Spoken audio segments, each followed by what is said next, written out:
The Zeitgeist movement is not a political movement.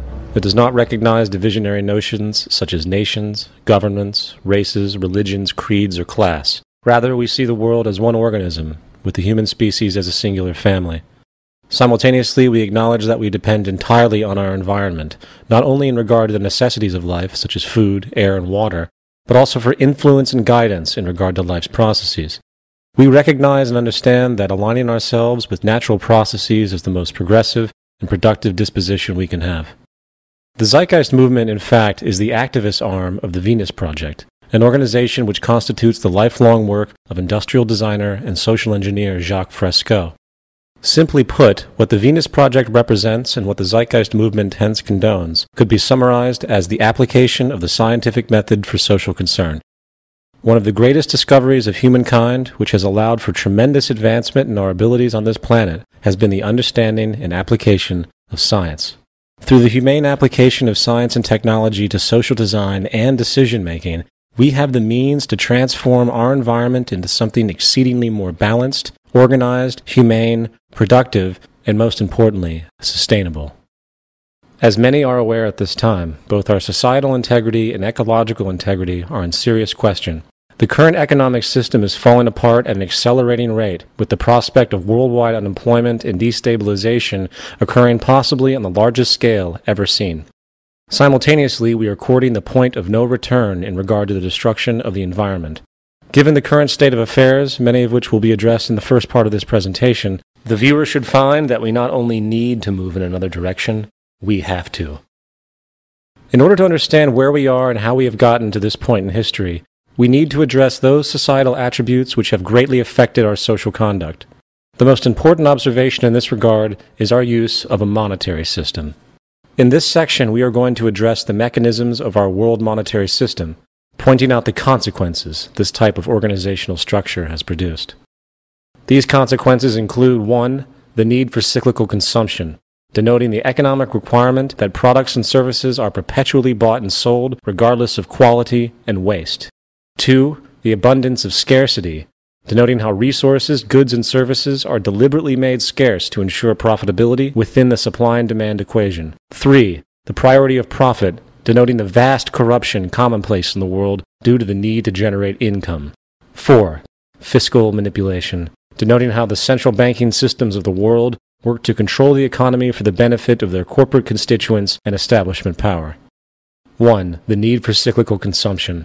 The roles of people in a monetary system are basically broken into 3 distinctions: the employee, the employer, and the consumer. The employee performs tasks for the employer in exchange for a wage or monetary payment, while the employer sells a good or service to the consumer for a profit, another classification of monetary payment. In turn, both the employer and the employee function as consumers, for the monetary payments they obtain are used to purchase goods and services relevant to their survival. This act of purchasing goods and services is what allows the entire system to perpetuate, thus allowing for the employer and employee to make money and thus continue consuming. In other words, it is the requirement of perpetual or cyclical consumption that keeps the entire economy going. If consumption was ever to stop, the whole system would collapse. This produces 2 severe consequences for society. 1. Nothing physically produced can ever maintain a lifespan longer than what can be endured in order to maintain the needed cyclical consumption. In other words, everything must break down in a respective amount of time in order to continue the financial circulation needed to power the economy. This characteristic could be defined as planned obsolescence. Planned obsolescence is essentially the deliberate withholding of efficiency, so the product in question breaks down respectively fast. This happens both intentionally, with manufacturers timing their products for breakdown, often as soon as the warranty runs out, and indirectly, where profit-based shortcuts taken in production, usually in the form of cheap materials and poor design, translates into an inferior product immediately, with the failure of the product simply a matter of time. The second consequence is that new products and services must be constantly introduced regardless of functional utility, generating endless waste. The result of these 2 issues are nothing but unacceptable, for not only are resources being neglectfully used in products that are designed not to last, wasting human energy and materials, the amount of frivolous waste and pollution that results is staggering. In other words, waste is a deliberate byproduct of industry's need to keep cyclical consumption going. The obsolete or expired product is trashed, often to landfills, polluting the environment, while the constant multiplicity accelerates this pollution. To express this from a different angle, imagine the economic ramifications of production methods that strategically maximize the efficiency and sustainability of every product, using the best-known materials and techniques available at the time. Imagine products so well designed that they didn't need maintenance for, say, 100 years. Imagine a house that was built from fireproof materials, where all appliances, electrical operations, plumbing, and the like were made from the most impermeable, highest integrity resources available on Earth. In such a saner world, where we actually created things to last, minimizing pollution and waste, a monetary system would be impossible, for cyclical consumption would slow tremendously, forever weakening so-called economic growth. Mechanism 2. The abundance of scarcity. In monetary economics, supply and demand is partly how goods and services obtain value. The more there is of something, the less it is worth in respect to itself. If we woke up one day and, for some reason, hypothetically speaking, there were only 100 oranges left in existence with no possibility to grow more, the value of those oranges would skyrocket, for they are now extremely scarce. In other words, it is profitable for resources to be scarce. If a company can convince the public that their product is rare, the more they can charge for that product. This provides a strong motivation to keep items and resources scarce. The ramifications of this are psychologically profound, for if companies know they can make more money by having their items scarce, the propensity to deliberately limit production or be dishonest about available resources is high. This means that the monetary system rewards mechanisms that inherently discourage abundance and equality.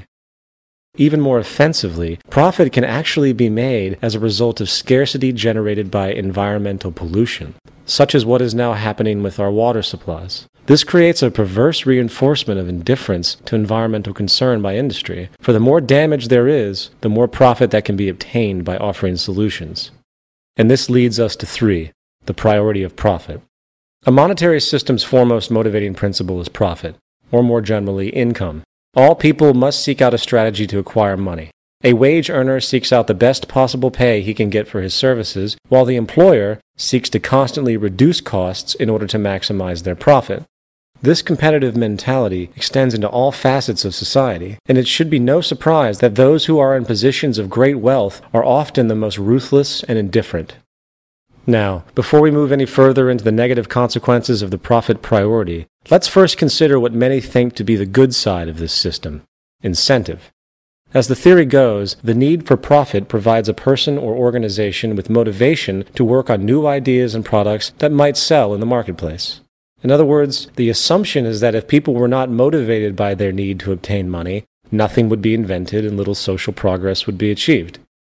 First of all, the most powerful contributions to society did not come from people seeking profit. Louis Pasteur, Charles Darwin, the Wright brothers, Albert Einstein, and Isaac Newton did not make their massive contributions to society because of material self-interest. While it is true that useful inventions and methods do come from the motivation for personal gain, the intent behind those creations typically have nothing to do with human or social concerns, and everything to do with detached self-interest and blind personal gain. The pursuit of profit almost always comes before human concern, and a simple glance at the cancer-causing preservatives in our foods, the planned obsolescence of nearly everything manufactured, along with a healthcare industry that charges $300 for a single antibiotic pill, will indicate that the profit incentive is actually a detriment.